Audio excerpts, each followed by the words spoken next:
各位早晨。 Good morning. The Chief Executive will first make some opening remarks and then we will take questions. Please limit yourself to 2 questions. Chief Executive, please. Thank you for attending today's press conference.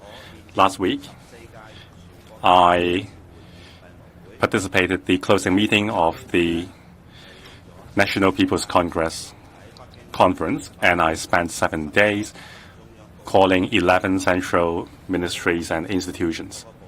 I am grateful for the support given by the ministers to the Hong Kong SAR. They supported Hong Kong to play our 8 roles under the National 14th Five-Year Plan, as well as participate in the GBA development, as well as contributing to the Belt and Road Initiative. I am grateful and I am encouraged.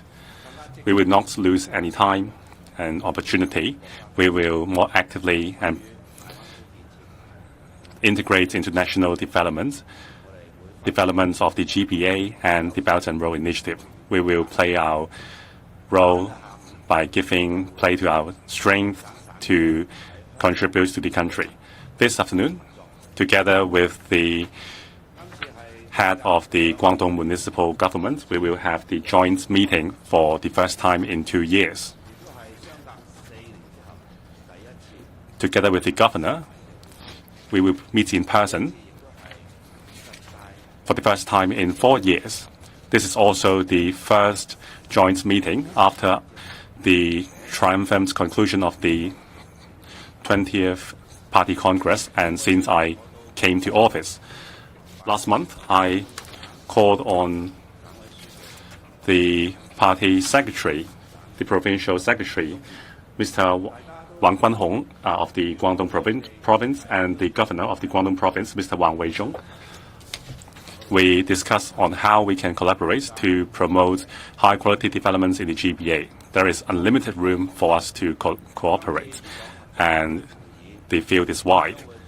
Now, this joint meeting on collaboration between Hong Kong and Guangdong province will focus on how we can inject impetus into the GBA development and engage in mutually beneficial development. I believe that we will see very good results which can deepen the collaboration between Hong Kong and Guangdong. I always say that the 11 cities in the GBA have distinct strengths, and we can create much synergy by collaboration. Rather than sharpening the edge of a single city to become a solo player,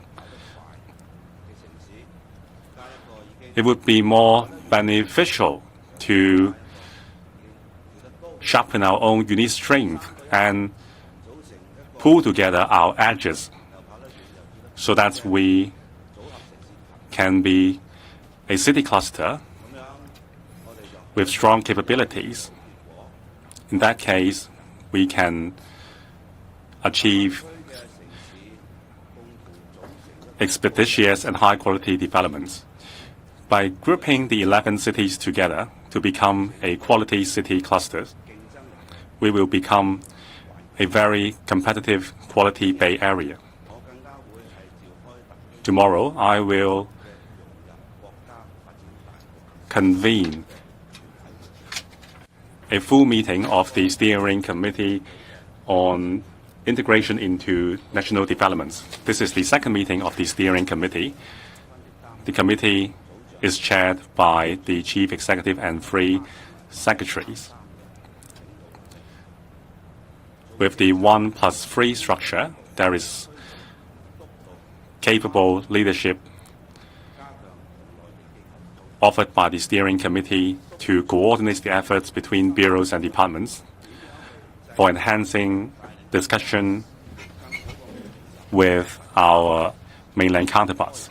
This will help us better integrate into national development and formulate a plan which can benefit all and promote cooperation. We have resumed cross-boundary travel with the mainland for 1.5 months. Secretaries and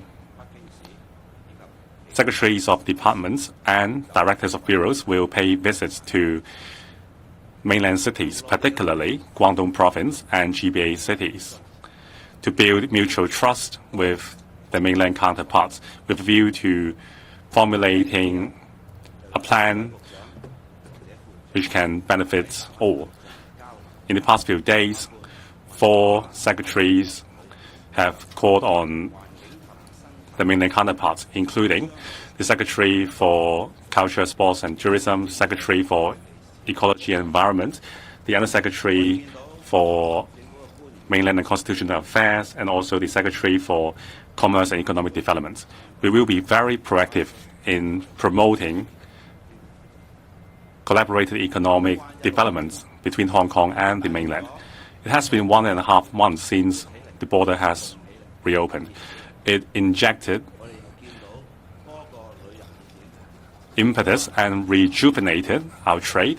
We see visitors flocking to attractions in Hong Kong.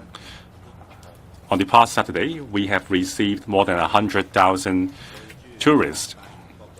I expect that with the hosting of mega events in Hong Kong, including the Basel Arts Festival this month, Hong Kong Rugby 7, and international conventions, we will enter a phase where our economy recover in full speed. Let's join hands to pursue economic growth and enhance our competitiveness, to play our role as a bridge between the country and the world, and give play to our strength as an international metropolis. Thank you. Now we will take questions. Please raise your hands, and please identify your media organization and limit yourselves to 2 questions. The lady in front. I'm from cable TV. Mrs. Regina Ip said that people and the government are angry at the fare hikes with the bus operators. The fare hike should not go ahead. Chief Executive, how would you handle the fare hike application? Before the Executive Council comes to a decision, is it appropriate for her to make such remarks? And when will the government tell us about the review results of the fare adjustment mechanism of the MPRC? Some lawmakers argue that there should be a profit hedging mechanism or offsetting mechanism. Will the government adopt this idea? For various transport fare hike applications, the government will proceed with caution. We will consider public affordability and also the economy. We will also consider public perception in handling this matter. The government will be the gatekeeper. We will not disclose what's discussed by the Executive Council. For government officials and members of the Executive Council or ExCo, they want the best for people's well-being in their policy considerations. I can understand their concerns about various matters. And for public transport, we will be the gatekeeper here in considering public affordability when it comes to the fares. The next question. English questions from the South China Morning Post. Firstly, how would the government comment on the resilience of the city's banking system amid the banking crisis? Does the government have anything to mitigate the risks faced by medium-sized banks or to calm the markets, as you won't be attending the Credit Suisse conference as planned that's being held in the city? Secondly, Christopher Hoy and Algernon Yao are visiting the UK and the US soon. Do you see this as an encouraging sign of more engagement with Western countries, and also perhaps planning a potential visit to by yourself to these countries or also other international conferences? And lastly, thank you for your 2 questions. Thanks a lot. Well, the banking system in Hong Kong is very resilient and it is very properly regulated. I am aware of the crisis that is being looked at seriously because of the Credit Suisse. I know that, and I think it's very public information, that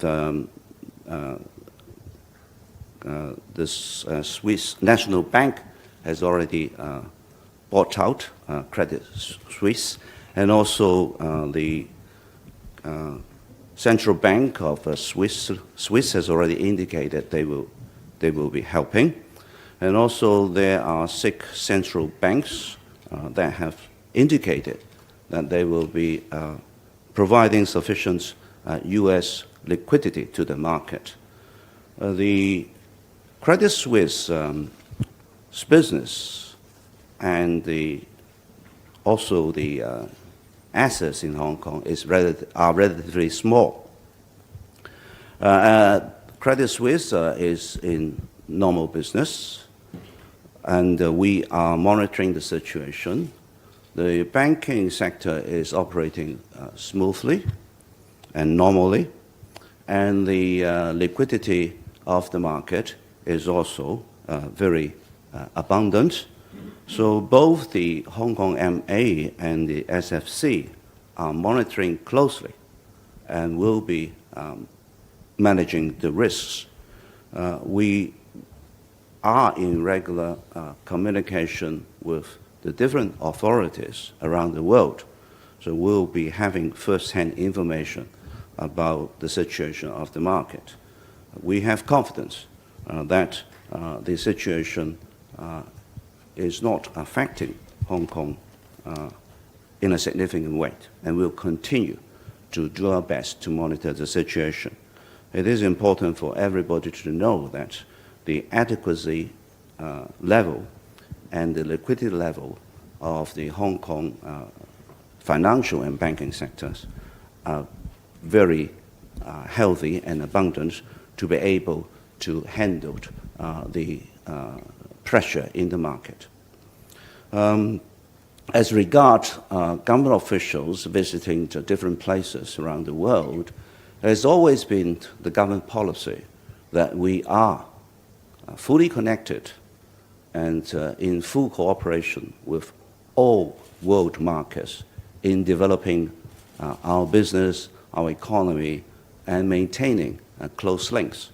So officials will definitely be going out of Hong Kong to visit different places, whether it is in the Western countries, the Asian countries, and also mainland cities. So we'll be actively going out, as I have said, that we'll be creating extra opportunities for business, for commercial relationship, and also enhance our bonding with different countries. 時間關係咧，我哋答緊。Due to time constraint, we will take the last question on the left, the lady in the middle. I'm from News. Yesterday you penned the piece at One Way Pao.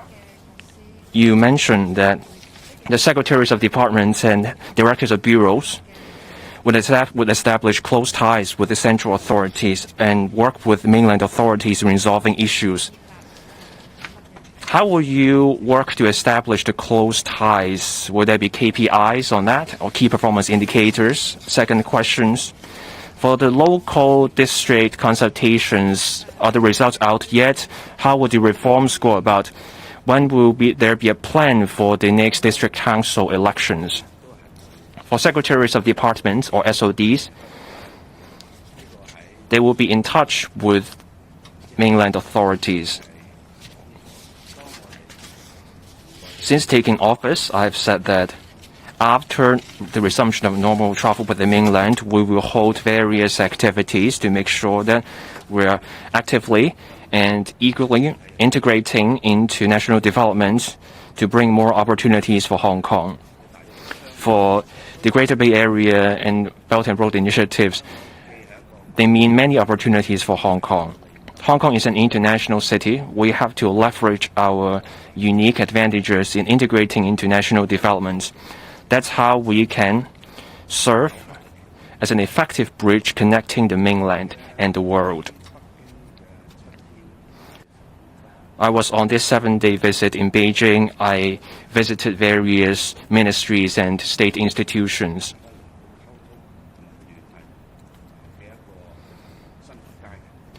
We're at a new stage in our communication.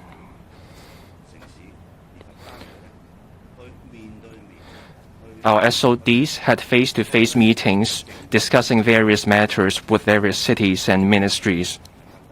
There are several elements that led to the effective communication. First, we are more proactive. We took initiative more often. Face-to-face meetings work best. This can build mutual trust. With that, we are more likely to come to a consensus. And third, we're more proactive in working out solutions that work for all sides, and also achieving the greatest outcome with the least amount of time. As we are working out development plans with various cities and mainland authorities, this is ongoing work. We will continuously to work on multiple aspects with various cities and state authorities so that we can achieve greater outcomes over the long term.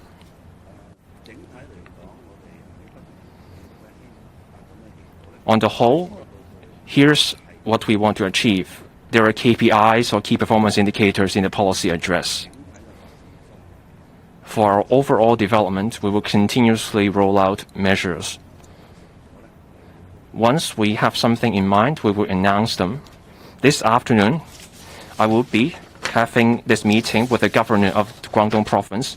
Once we have any outcome, we will make an announcement. For district administration reviews, the work is ongoing. I appreciate the public concern over the matter. The Mainland Constitution and Mainland Affairs and also the Home and Youth Affairs Bureau have been tasked to take forward the work. We have to meet the requirements under the Basic Law, so that the district level administration in the future will be in line with what's stated in the Basic Law. That is, they will be district advisory bodies. The work is ongoing, and once we have results, we will make an announcement. We'll stop here. Thank you.